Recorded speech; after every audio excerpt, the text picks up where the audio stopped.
For those of you who weren't here last night, I'll just give you a little bit of an introduction to who I am and what I'm doing here. My name is Danna Lott, and 2 years ago the mantle for Closure for Jesus ministry fell on my shoulders when my best friend Dawn died. The ministry had not gotten off the ground yet fully when she died, although she had developed many syllabuses for studies, and the Lord had given her over 1,000 songs pertinent to the needs of God's people at this time. The entire book of Revelation is to song and narration. That just gives you some scope of what God has done here. The only song that Dawn didn't finish from the book of Revelation before she died, oddly enough, was Revelation 13. And so that one remains unfinished, and so Mark is going to help me try to recover some of the songs. Dawn was not a musician, and she wrote the notes down as best she could, but she didn't know how to write timing. And so I'm going to tax Mark's abilities this week and see if we can get some timing to some of these songs so that we can get them recorded and we can use them in our presentations. Ultimately, the goal in our presentations is to be able to do musical presentations on the life of Christ, the needs of Christ at this time, the sanctuary service, the needs of God's people at this time, prayer, repentance. All these categories have songs to them. And so I'd like to be able, in the form of song, with little messages in between, to present these things to God's people eventually. And so pray for me as we endeavor to do that. Last night we talked, the title of our topic last night was Death in the Garden, so the Lord really blessed. We talked about the contrast between the cross and the crucifixion. For those of you who weren't here, we did tape it last night. I do have one. Mark, do you have the ability to rip a DVD to your computer and duplicate? So I have one copy. So for those of you who weren't here, if you would like to see, it wasn't the presentation that we did last night, but it's the same presentation.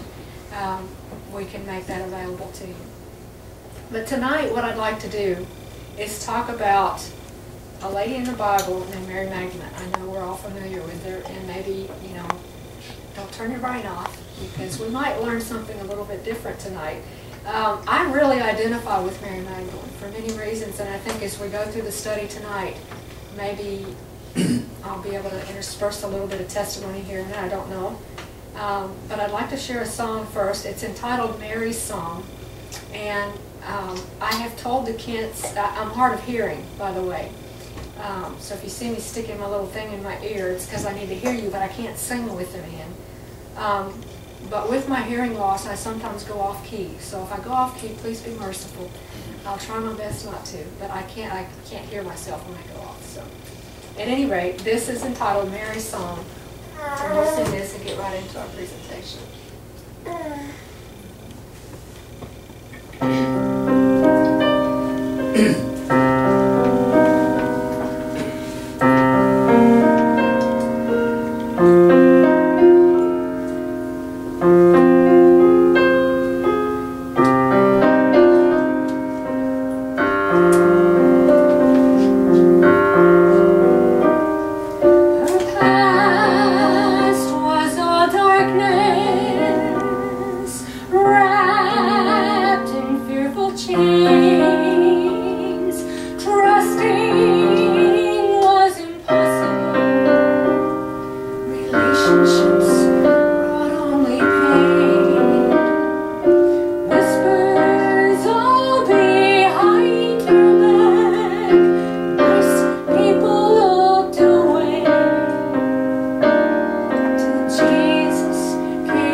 trust began to grow.